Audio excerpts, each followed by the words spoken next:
बिस्मिल्लाहिर्रहमानिर्रहीम। आज का जो हमारा टॉपिक है, इससे पहले जो है हम लोगों ने सॉफ्टवेयर टेस्टिंग को कंप्लीट कवर कर लिया है इन सीरीज़ ऑफ लेक्चर्स। तो आज हमारा जो टॉपिक है वो यूएमएल डिप्लॉयमेंट डायग्राम है।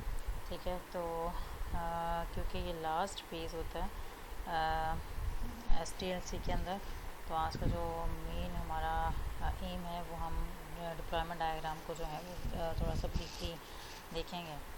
अच्छा, इससे पहले जो है हम थोड़ा सा सिस्टम मॉडल और व्यूज़ को देख लेते हैं। तो स्ट्रक्चरल व्यू के अंदर जो है वो हमारे पास क्लास डायग्राम या ऑब्जेक्ट डायग्राम्स आ जाती हैं। इम्प्लीमेंटेशन व्यू के अंदर हमारे पास कंपोनेंट डायग्राम्स आ जाती हैं, और डिप्लॉयमेंट डायग्राम के अंदर हमारे पास इन्वायरमेंटल व्यू के अंदर जो है वो हमारे पास डिप्लॉयमेंट डायग्राम आ जाती हैं। और बिहेवियरल व्यू जो है वो sequence diagram, collaboration diagram, state chart diagram, state diagram जिसको हम कहते हैं, एक्टिविटी डायग्राम आ जाती है। इसके अलावा जो यूज़र व्यू है उसके अंदर हमारे पास यूज़ केस डायग्राम आ जाती है। तो जो हार्डवेयर का जो है वो इम्प्लीमेंटेशन व्यू या इन्वायरमेंट व्यू होता है, तो उसको मेनली कवर करते हैं कंपोनेंट डायग्राम और डिप्लॉयमेंट डायग्राम। ठीक है, तो अच्छा, डिप्लॉयमेंट डायग्राम जो है ये बेसिकली जो भी कंपोनेंट्स आते हैं, अगर रन टाइम पे उनकी प्लेसमेंट और कॉन्फ़िगरेशन को जो है उनके ऊपर फोकस करती है कि जो कंपोनेंट्स हैं वो रन टाइम पे कहाँ कहाँ प्लेस होंगे। ठीक है, और फिर हम ये भी कह सकते हैं कि डिप्लॉयमेंट डायग्राम जो है वो सिस्टम हार्डवेयर की टोपोलॉजी को कैप्चर करती है। फिर हम क्योंकि आर्किटेक्चरल डिज़ाइन हमने देख लिया है, तो हम ये कहते हैं कि आर्किटेक्चरल स्पेसिफिकेशन के पार्ट के तौर पे भी हम डिप्लॉयमेंट डायग्राम जो है उसको बिल्ड करते हैं। आर्किटेक्चरल स्पेसिफिकेशन के पार्ट के तौर पे भी हम डिप्लॉयमेंट डायग्राम को बिल्ड करते हैं। इसके पर्पस क्या है कि एक तो ये कि हम ये देख सकें कि कंपोनेंट्स की जो है वो डिस्ट्रीब्यूशन कैसे हुई है। फिर हम उसके अंदर जो परफॉर्मेंस बॉटलनेक्स आ रहे हैं कि कहाँ कहाँ परफॉर्मेंस जो है वो हमारी अफेक्ट हो सकती है, डिग्रेड हो सकती है, वो हम देख सकें, वो आइडेंटिफाई कर सकें, वो पॉइंट्स फाइंड आउट कर सकें। तो इसके अंदर डिप्लॉयमेंट डायग्राम के अंदर जो मेन कॉन्सेप्ट है वो एक नोड का है, कंपोनेंट का है, डिपेंडेंसी है, लोकेशन है। ठीक है, और हम देख लेते हैं कि अभी ये क्या क्या चीज़ें हैं। और जो है इसको बनाते कौन है, यूएमएल डिप्लॉयमेंट डायग्राम को आर्किटेक्ट्स बनाते हैं, नेटवर्किंग इंजीनियर होते हैं या सिस्टम इंजीनियर्स जिन्होंने जाके सिस्टम को जहाँ जाके डिप्लॉय करना होता है। ठीक है, तो ये वो डायग्राम्स बनाते हैं। अच्छा, हम ये कह रहे थे कि डिप्लॉयमेंट डायग्राम जो है वो मतलब सिस्टम हार्डवेयर की टोपोलॉजी को कैप्चर करता है, उसको कवर करता है। ठीक है ना, तो ये पूरा एक सिस्टम हार्डवेयर है, उसको इसमें मतलब इसके अंदर हमने उसकी टोपोलॉजी को कैप्चर किया हुआ है। तो इसमें हम देख लेते हैं कि क्या है कि एक तो हमारे पास ये हार्डवेयर का पार्ट है। ठीक है, मोडम या बैंक हम इसे कहते हैं, मोडम बैंक। तो इसको हम अगर हम डिप्लॉयमेंट डायग्राम के टाइम में देखें तो हम इसको नोड कहते हैं। इसी तरह से हम इंटरनेट को भी एक नोड कहेंगे। ये दोनों नोड्स हैं यहाँ पर। ठीक है, और अब मोडम के साथ आगे कनेक्टेड हैं प्रोसेसर जो आगे डिफरेंट टाइप्स के हैं। ठीक है, प्रोसेसर अगर हमारे पास कैशिंग सर्वर है, ठीक है, और फिर उसके बाद जो है प्राइमरी सर्वर्स हैं। ठीक है, या सर्वर्स मतलब जो हैं ये प्रोसेसर की टाइप्स हैं। तो हमारे पास ये जो सारी चीज़ें हैं कि मतलब प्रोसेसर हो गया, नोड हो गया, तो ये देखें ये हार्डवेयर है, ये किसी ना किसी हार्डवेयर की फॉर्म में होगा कैशिंग सर्वर।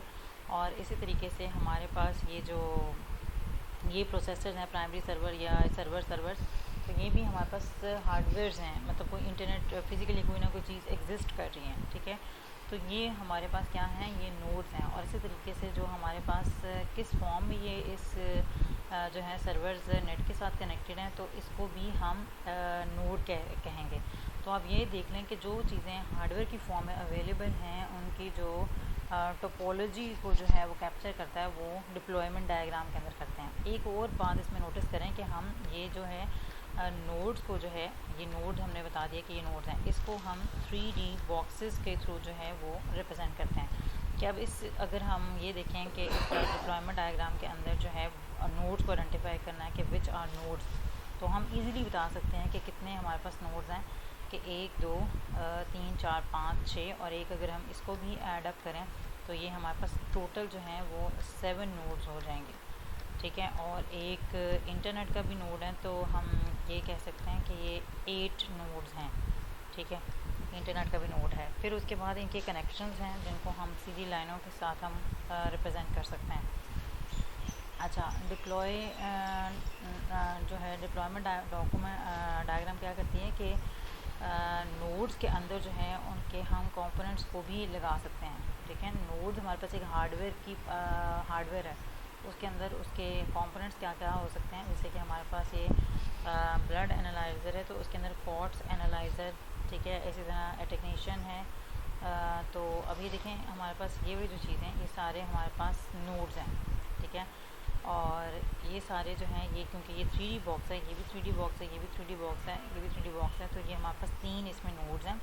ठीक है, और ये हमारे पास उसके आगे से कंपोनेंट्स हैं कि पेशेंट रिकॉर्ड, DBMS और इसी तरह से लैब एनालाइज़र है, इसी तरह क्वार्ट्ज एनालाइज़र है।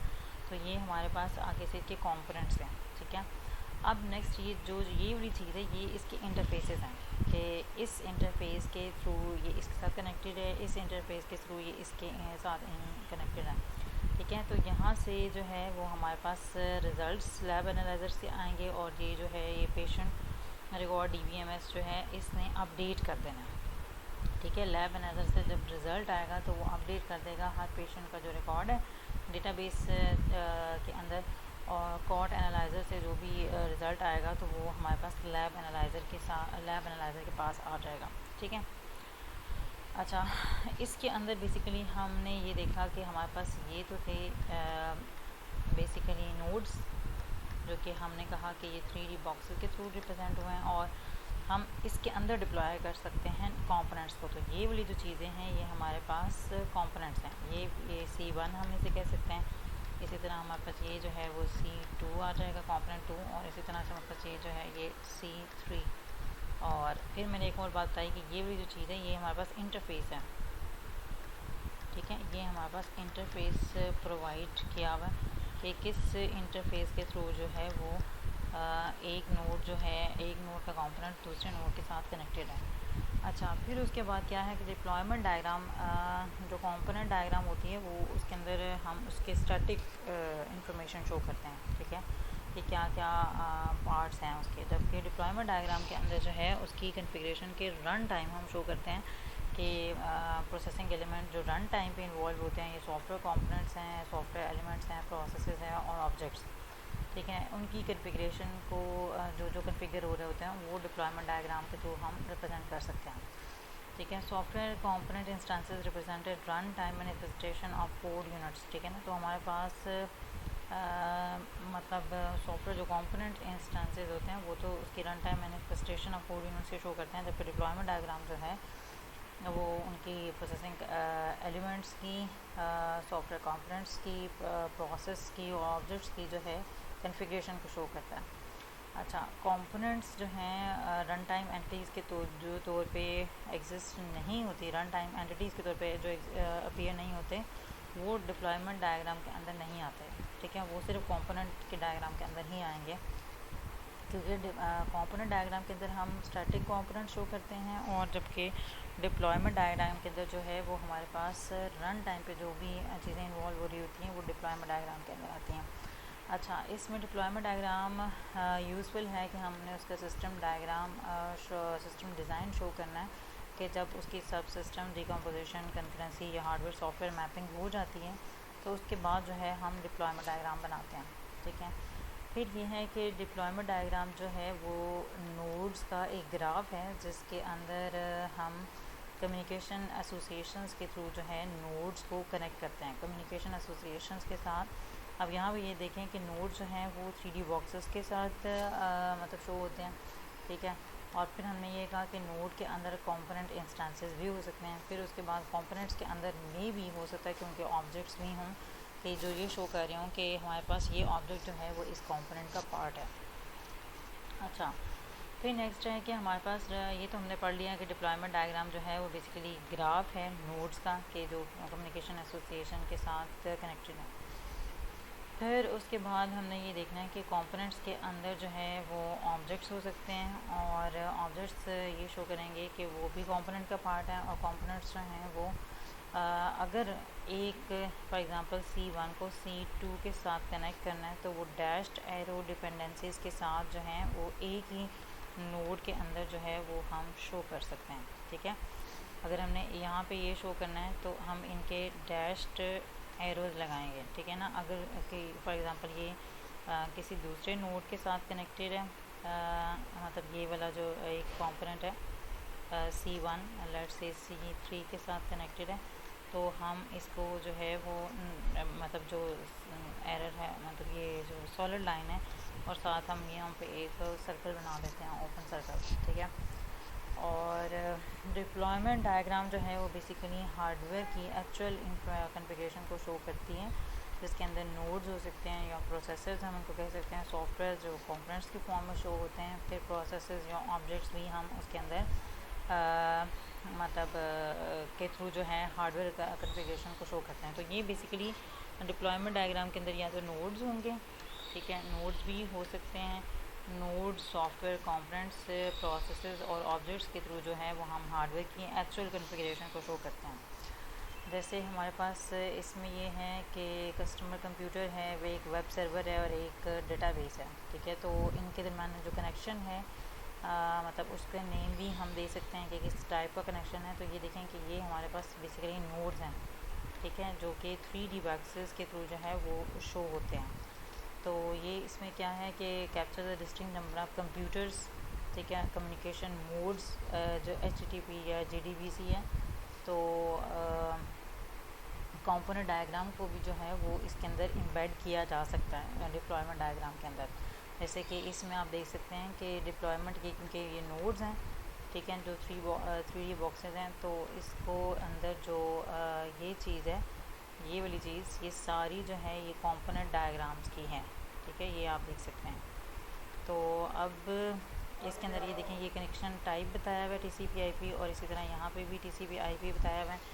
और फिर ये है कि अब ये एक कंपोनेंट है, ये कंपोनेंट की होता है कि इसके साथ नाम लिख के और साथ में यहाँ पे छोटी छोटी जो दो रेक्टेंगल्स आप बता देते हैं, ठीक है, और फिर साथ में जो डिपेंडेंसी ये शो करने होती है, तो ये हम इनके साथ जो शो कर सकते हैं, ठीक है। और ये वाली जो चीज़ है, ये हम यहाँ पे मैंने आपको ये बताया कि ये इंटरफेस के लिए बताई हुई है कि ये इसका इंटरफेस और यहाँ पे इंटरफेस के थ्रू ये कनेक्ट हुआ हुआ है, ठीक है। इसी तरीके से ये भी एक इंटरफेस कनेक्टेड है, ठीक है। फिर हम अगर हम इस चीज़ को, इस वाले डायग्राम को देखें, तो इसमें एक होस्ट मशीन है जिसमें स्केजुलर है, ठीक है, मीटिंग डेटाबेस है और एक प्लानर है, ठीक है ना, ये इसके कंपोनेंट्स हैं।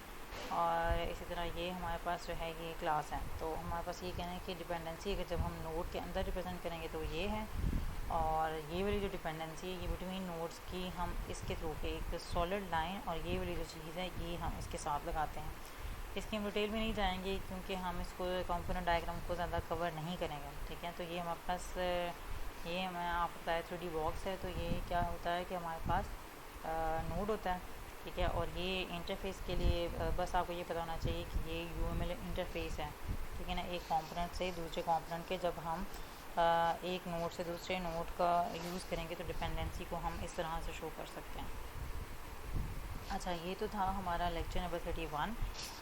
अब अगर हम लेक्चर नंबर 32 की तरफ आते हैं, तो उसमें जो मेन कंटेंट है उसका कोर्स ओवरव्यू का, ठीक है, या ये हमारा फाइनल लेक्चर है। तो इसके अंदर हम देखेंगे कि हमने क्या क्या टॉपिक्स कवर किए हैं। तो सबसे पहले तो हम ये देखेंगे कि हमने डिफरेंट सॉफ्टवेयर प्रोसेस मॉडल्स देखे थे, जिसके अंदर हमने ट्रेडिशनल मॉडल्स देखे थे जिसमें वाटरफॉल हो गया, जिसका उसका V वेरिएंट था। फिर उसके बाद जो है इंक्रीमेंटल देखा, ठीक है, एवोल्यूशनरी मॉडल देखा, प्रोसेस मॉडल, ठीक है। तो ये डिफरेंट हमने मॉडल्स देखे। फिर उसके बाद हमने एजाइल प्रोसेस मॉडल्स देखे, जिसके अंदर हमने स्क्रम देखा या एक्सट्रीम जो है वो प्रोग्रामिंग देखा, ठीक है। मतलब और भी डिफरेंट इस तरह के प्रोसेस थे 3-4 और भी, ठीक है, लेकिन मेन जो है वो इम्पोर्टेंट यही थे। तो इसके अलावा भी आप उसमें देख लीजिएगा कि क्या क्या नाम हैं उसके। फिर उसके बाद हमने रिक्वायरमेंट इंजीनियरिंग को बहुत डिटेल के अंदर कवर किया, जिसके अंदर हमने सिनेरियो बेस्ड, उसके अंदर हमने 7 फेजेस देखी कि हमारे पास 7 फेजेस क्या थी, ठीक है। एक तो इंसेप्शन थी, एलिसिटेशन थी, ठीक है, और इंसेप्शन, एलिसिटेशन, फिर उसके बाद जो है वो हमारे पास स्पेसिफिकेशन थी, ठीक है, और मतलब इसकी डिफरेंट फेजेस थी जो कि 7 पेजेस टोटल थी और हमने उनको कवर किया था। और इन 7 पेजेस के साथ साथ जो है वो हमने scenario based modelling, behavioural modelling, class based modelling और फ्लो बेस्ड मॉडलिंग जो है वो हमने कवर किया था। फिर हमने डायग्राम्स की फॉर्म में जो है वो हमने देखा कि यूज़ केस डायग्राम जो है वो यूज़र के पर्सपेक्टिव से बनती हैं। एक्टिविटी जो कि हम यूज़ केस के अंदर कवर नहीं कर सकते हों वो हम जहाँ पे डिसीजंस इन्वॉल्व हो जाते हैं तो यूज़ केस को लेके हम वहाँ पे एक्टिविटी डायग्राम बनाते हैं। इसी तरह सिस्टम सीक्वेंस SST जो है वो हमने कवर किया। फिर हमने कोलैबोरेशन डायग्राम्स देखें जो कि ऑब्जेक्ट्स की कि आपस में वो कैसे कैसे आपस में मतलब जो है वो लिंक्ड हैं। इसी तरह हमने DFT डेटा फ्लो डायग्राम को देखा जो कि वो कितनी लेवल्स हमने पढ़े। फिर इसी तरह हमने क्लास मॉडलिंग को देखा, क्लास डायग्राम्स, क्लास बनाते कैसे हैं, फंक्शंस कैसे आइडेंटिफाई करते हैं, ठीक है, और क्लासेस को आपस में फिर लिंक कैसे करते हैं जिसमें जनरलाइजेशन और रियलाइजेशन और जो डिपेंडेंसीज़ को हमने देखा। फिर इसी तरह से हमने CRC जो है वो बेसिकली हमने देखा जो मैंने आपको असाइनमेंट भी दी थी, ठीक है ना। तो ये हमारे पास क्या था कि क्लास रिस्पॉन्सिबिलिटी कोलैबोरेटिव मॉडलिंग, ठीक है। फिर हमने जब डिज़ाइन पे हम पेज पे आए तो उसमें हमने डिज़ाइन पैटर्न्स को देखा और फिर आर्किटेक्चर डिज़ाइन को देखा। इसी तरह जब हम सॉफ्टवेयर टेस्टिंग पे हमने कवर किया तो टेस्टिंग प्रोसेस के साथ हमने टेस्टिंग लेवल्स और टेक्निक्स देखी। फिर उसके बाद हमने इसके अंदर जो ब्लैक बॉक्स, वाइट बॉक्स देखा, ठीक है, थ्रेड टेस्टिंग देखी। फिर उसके बाद हमने देखा कि टेस्ट केसेस को राइट कैसे किया जाता है, डिबगिंग प्रोसेस क्या होता है। और फिर हमने आज का जो साथ ही इसके कवर किया है वो डिप्लॉयमेंट डायग्राम है क्योंकि हमने लास्ट फेज़ को भी कवर करना था, ठीक है। तो हमने इम्प्लीमेंटेशन के फेज़ को जो है वो इसके अंदर से स्किप कर दिया था, ठीक है। और डिप्लॉयमेंट में हमने जस्ट डिप्लॉयमेंट डायग्राम्स को देखा जिसके अंदर हम ये कहते हैं कि ये हमारे पास हार्डवेयर की टोपोलॉजी को कवर करने के लिए हम डिप्लॉयमेंट डायग्राम बनाते हैं। बाकी ये कि अल्लाह ताला आपका हामी और नासिर हो। आज हमारा कोर्स कंप्लीट हो गया है। तो